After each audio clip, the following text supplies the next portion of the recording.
The Mark Thompson Show. He comes through on Fridays. He is a guy who knows music.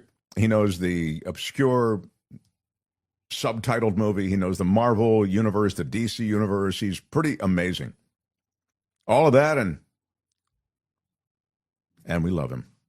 He comes and goes on a rainbow. Michael Snyder, everybody, the culture blaster. Yeah, Mark, I don't want to harp on it, but I do love that glissando. I love it. Yeah. Anyway, the calendar says Good Friday, and I'd like to say it's a great Friday, but alas, the war rages on, and it's so bad, I think tonight I'm going to get bombed into the Stone Age on Jägermeister and edibles. I get it, yeah. Hey, when the Trumpanzee said that bombed into the Stone Age remark, only one brave voice was heard from Bedrock. He said, yabba dabba, don't do it. But, we know it's happening, and it's something we got to cope with. But we're in the middle of the Jewish holiday of Passover. Oh, yeah. And Easter is on Sunday. So in honor of this confluence of holidays, I'll be having a Peeps on Matzah sandwich for lunch today. Yeah. I think it's going to be, I'm going to try to serve both. Serve both goals, both holidays. Yeah. But in any event, we should get down to movies Yeah, and we really should. various and sundries. Let's kick off with The Drama, which almost felt like a sneak attack. Pre-screening vibe I got from it was that I would be reviewing a star-driven romantic comedy with Robert Pattinson and Zendaya. I thought, okay. And of course, there's a meet cute at the start of the film where their characters, museum director Charlie and bookstore clerk Emma, encounter one another in a Boston cafe. But, there's something a little stalkerish about how Charlie goes about it. And, it quickly becomes apparent that they've fallen in love and they happily move in with one another. All this is at the top of the movie. And then we fast forward to a couple years later, and they are on the verge of marriage until a bout of inebriated truth-telling with their best friends Rachel and Mike, played by Alana Haim of the band Haim. She's a pretty good actress as well. And Mamadou Athie leads to a revelation that throws the Charlie-Emma relationship and the impending marriage into crisis. I have to say that if this is a rom-com, it is a very unconventional, dark-hued one. Director and screenwriter Christopher Borgli has forged a smart, sharp movie about the tenuous nature of romance, and for that matter, the shaky bonds of friendship when one brief anecdote can upend what seem to be deep and unshakable connections. Ultimately, here the focus is on Charlie and Emma, and I gotta say, Pattinson and Zendaya do some of their best work here, and I will actually go further. I think this might be Zendaya's most impressive performance to date. And there are no punches pulled in the drama. And despite its interest in romance, there is nary a hint of saccharine.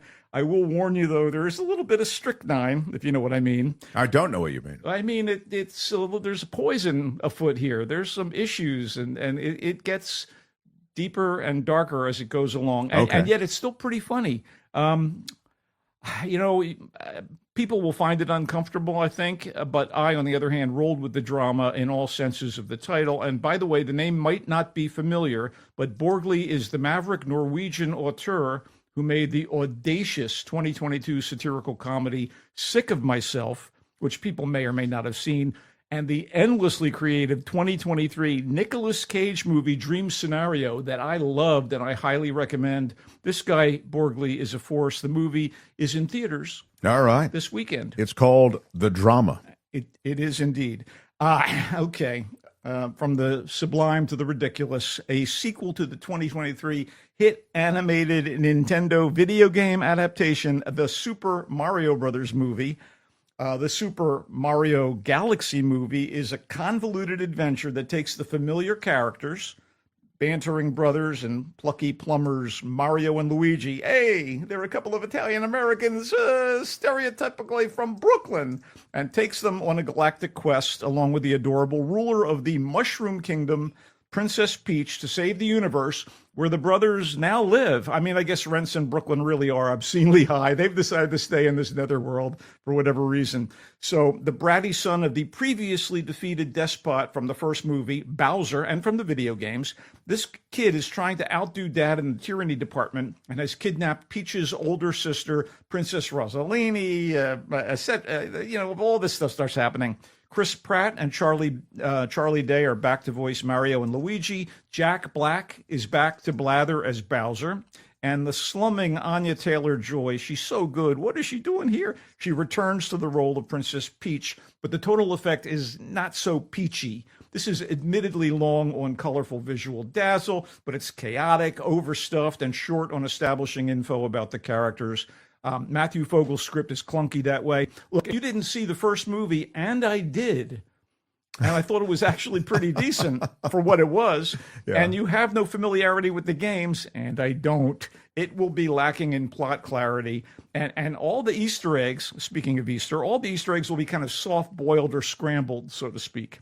By the way, Donkey Kong from the previous movie, not a factor here. So new names jumping into the Super Mario voice acting game include Brie Larson as Princess Rosalina, Benny Safdie as Bowser Jr., Glenn Powell voices a Top Gun-style starship pilot named Fox McCloud from Nintendo's Star Fox game series. And you got Donald Glover as this green dinosaur-like thing. But the totality of it was meh, despite the eye candy and all the nonstop action. Quick note, it was co-directed by Aaron Horvath and Michael Jelenic for Universal's Illumination Studio, which makes all the Gru and Minions movies. So, of course, there had to be a Minions cameo, and that doesn't help. Let me ask you a question, okay. Culture Blaster here, and then we got you go. And my question is, you just described a movie, you say kind of overstuffed in its own way, but I just want to ask you about casting, because I know a lot of people in the world of voiceover and animation voiceover, et cetera, and you describe, this laundry list of big stars. Yeah. Chris Pratt, Charles Day, Jack Black, Issa Brie Rae. Larson, Benny Safdie, Glenn Powell, Donald Glover. What I'm getting to is, why do they cast all these people? Because they have their own followings and they'll do promotion for the film? I mean, there's no creative reason, is there? No, I'm not criticizing it. Maybe there is. As a matter of fact, Pixar has always been sort of more judicious. They aren't so much into, bringing in names. Stunt casting, sort although of. they do the stunt casting to an extent. But yeah, Luis Guzman, who I love, by the way, he was so good in Wednesday. He plays a small character named Wart. And again, as I said, Issa Rae is here. Again, a small character, the Honey Queen. There's a certain amount of cred the movie gets by having these names piled up in the cast list. All right. Okay, go ahead. Moving on. Okay, and now something like the drama that I can endorse wholeheartedly. Fantasy Life is a more conventional romantic comedy than the drama. And here, a neurotic, youngish, Jewish New York schlub named Sam is canned from his job as a paralegal and becomes smitten with a neurotic actress when he ends up babysitting her 3 daughters at the behest of his psychotherapist's wife, who is grandmother to the trio of girls. I hope you could follow that. I didn't follow it. Okay. So he's smitten with the actress. Sam is this kid, Sam, who goes to a psychotherapist, is dropped from his job. He gets dumped.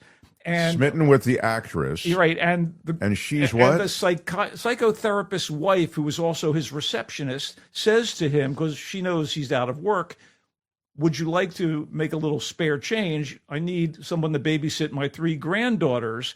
And when he goes, he realizes the mother of the 3 kids is this actress that he's kind of always had a crush on. Okay. And so there's a lot of romantic tension developing there. So it was his wife who suggested he go. No, the psychiatrist's wife. This guy isn't married. Oh, the psychiatrist, the wife. Okay. Yeah, have another sip of coffee, Mark. Maybe that'll help. Anyway, complications are inevitable when you factor in the feelings of the kids. I'm sorry, Michael. Their actual father, the other family members. Okay. I know this is not like geopolitics, Mark. I know it's not as simple to suss out. I'm struggling. That's okay. So this is the first feature film to be written and directed by comedic actor Matthew Shear, who I've seen in a couple things. And Fantasy Life serves up some Woody Allen energy with the painfully anxious Sam, played by the filmmaker Matthew Shear, in appropriately hapless mode.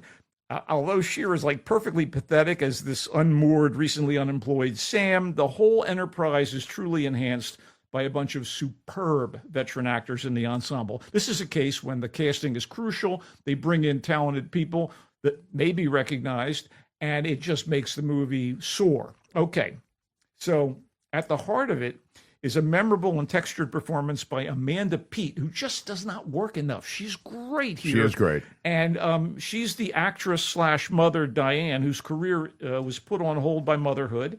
and she longs to return to the limelight, even as her husband, David, who's kind of a smug musician, hipster type, is frequently on the road. So David's touring schedule and Diane's depression over her aborted career lead this artsy, well-to-do family to Who hire... plays David? I'll get to that, but Alessandro Nivola, if you must know. Okay. And he's another top-notch actor.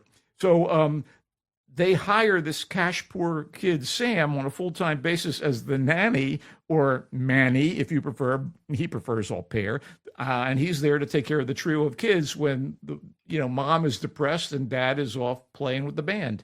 So the needy Sam, with his mental health issues, cannot help falling for Diane, who has issues of her own, and a husband. So what plays out is this really compelling clash between Sam and some presumably educated and financially secure individuals with their own personal damage and idiosyncrasies, which seem to be reason enough for a reliance on therapy and pharmaceuticals. Everybody's in therapy. Everybody's taking stuff.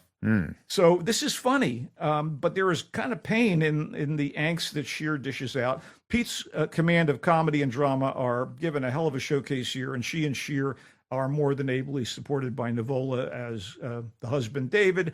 Are you ready? Judd Hirsch and Andrea Martin as David's parents. Oh, that's really good. Bob Balaban and Jessica Harper as Diane's parents. Man. And you also get Zosha Mamet, playwright David Mamet's kid, and Holland Taylor in cameos. Look, when a movie that's written, directed, and stars a relatively unknown guy is this good, the idea of labeling it a vanity project is ill-considered. I choose to laud this movie, Fantasy Life, is a worthy debut for a budding Where is it filmmaker. playing, Culture Blaster? Select theaters, my friend. Okay, moving on. I hope your theater is Fantasy selected. Life is what it's called. Yes, Fantasy it is. Life. I'm just going to go quickly into this, and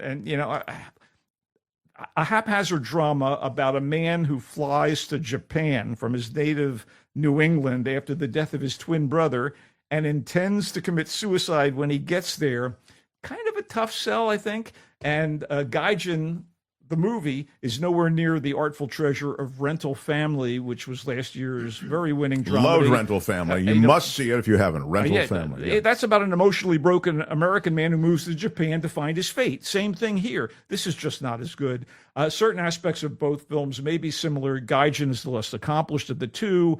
And speaking of twos, Gaijin is the work of twins, real twins, Mark and Michael Chamberlain. They co-wrote the screenplay. Mark directed it, and they played the twins in the movie with Mark as the late Ezekiel, whose spirit haunts and taunts the quick-to-anger Lewis, his brother, played by Michael.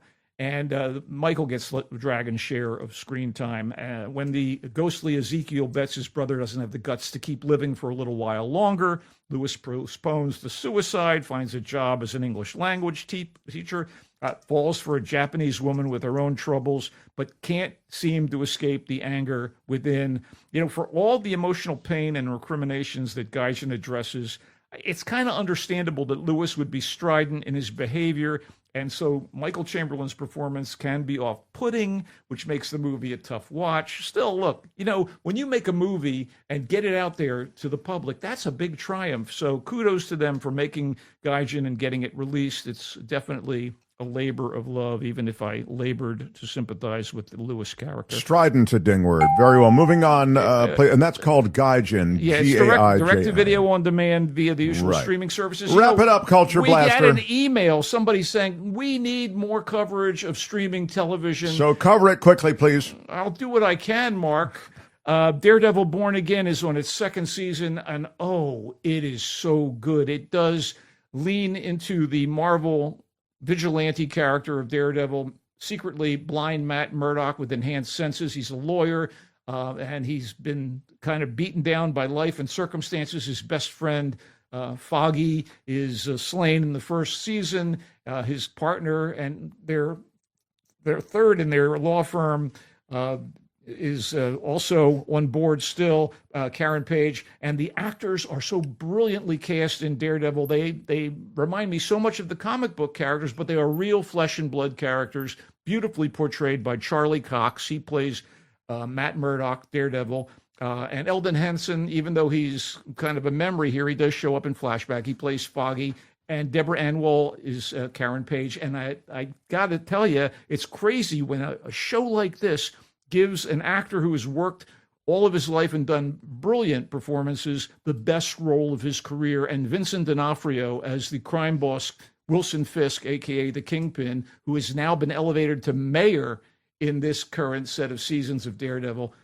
It's stunning. Wow. Beautiful, powerful, complex performance. He's clearly evil, but you understand why he is, and you feel a certain sense of pity as he goes through his machinations. Do you need to have seen the first season? Yes. You absolutely do. You don't need to have seen the Netflix series that preceded this. Okay. But yes, and both seasons are available on Disney Plus. Daredevil, Born Again is what that's called. So Vincent good. D'Onofrio. Love it. One more quick note. You can read more about it at thevoicesf.org. That's what I want to tell The people. Voice You of can San read, Francisco. Michael. This is just a little thing he does on the side. But I did a piece a week or so ago on Young Sherlock, which is a pretty damn good continuation of one of the public domain properties that people constantly lean on. There have been so many Sherlock projects over the past decade or so. Sure.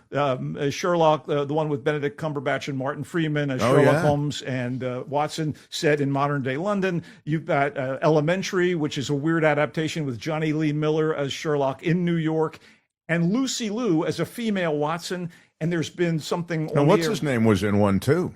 Well, David Thewlis plays Sherlock in Sherlock and Daughter. What's his name? They did it as like an action Robert, film. Robert Downey Jr. Yeah. This is my point. Robert Downey Jr. and Jude Law play Sherlock and Watson in those movies, directed by Guy Ritchie. This show is produced by Guy Ritchie and adapts a book series about Sherlock Holmes' early days.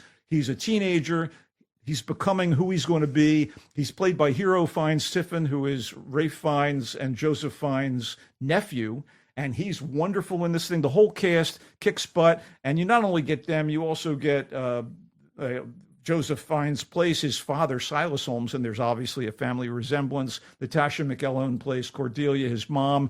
And Colin Firth plays kind of a heavy in this thing, kind of an aristocratic prick. Guy Ritchie produced, but this is good stuff, man. Young Sherlock, which you can actually watch, if I'm not mistaken, and I'm seldom mistaken. On Prime, you Indeed. can watch it. And there you go. There's your TV That suggestions. is very impressive, Culture Blaster. I know there's more, and you can read the Culture Blaster on Voice of SF. TheVoiceSF.org. TheVoiceSF.org, sorry. TheVoiceSF.org. Young Sherlock on Prime Video. He likes it a lot. Yes. Daredevil, Born Again, Series 2 with Vincent D'Onofrio. Michael feels maybe in one of his best roles ever, if not his best role His ever. best role ever. And Charlie Cox as Matt Murdock, a.k.a. Daredevil. They are twin towers. Again, that's Daredevil, Born Again, Series 2. On Disney Plus. On Disney Plus. Guy Jin, Mark and Michael Chamberlain wrote, direct, and starred. And, bummed out guy moves to Japan, is what I got. And he didn't like it. He said, go see the other movie, which is Rental Family. Rental Family. The Gaijin is, again, I'm glad they were able Not to do awful, it. but he's saying Rental Family is really something special. That was the one from last year, and you can stream it now. Fantasy Life, about the neurotic paralegal Sam smitten with the actress whose kids he babysits. You finally figured it out. Superb veteran actors, Amanda Peet, her husband, Played by Alessandra Nivola. Judd Hirsch and Andrea Martin are in it too. He really liked this. Oh, yeah. Fantasy Life, it's called. It's in theaters. The Super Mario Galaxy movie with Mario and Luigi, the lovable main characters, Chris Pratt and Charlie Day and Jack Black voices some, and Brie Larson, Benny Safdie and Glenn Powell and Donald Glover, and it's not that great. No. And what's Anya Taylor-Joy wasting her time doing that? In theaters, the Super Mario movie. The drama is what he led off with, the Robert Pattinson Zendaya movie. Smart and sharp, he said. Deals with issues of friendship, romance. And he feels, again, this is the second time in this series of reviews, the Culture Blaster has carved out this project as someone's most impressive performance. And he says Zendaya in the most impressive performance of her young career. Right, we got a team Zendaya with Vincent D'Onofrio, and boy, sparks would fly. The drama is in theaters. Wow, you've done a lot, Culture Blaster. I doubt we could ask you to do any more. I do want to give a quick postscript to my Bay Area peeps, the nightlifers. There's going to be a celebration of my late pal Spencer Coppins this coming Saturday, April 4th, from 1 p.m. to 4 p.m. at his longtime workplace, the DNA Lounge, where he held court for over a decade as house manager and MC and style icon. I'm not going to be able to make it because I'm currently on the job here in LA, but I encourage his many friends and admirers to make the scene in his honor. That's tomorrow with the DNA in the afternoon. Very worthy of your mention, sir. Yes, Michael Snyder, the voice of San Francisco, is where you can read his musings. He is a print and broadcast journalist, himself a screenwriter, brilliant writer, great takes, and we love our visits with you. Oh, great call. Look at all those different columns you have, all these different things that you weigh in on. It's not just entertainment, is it? No, you can check out archive stuff from the Coastal Commuter, which really discusses my life between here and San Francisco, here being LA. I never get tired of reading you. Michael Snyder, he comes and goes on a rainbow. Bye-bye, Culture Blast. Happy Easter, happy Passover. Go Giants, go Warriors. See you next week. Yeah, right on. The Mark Thompson Show. This is Mark Thompson.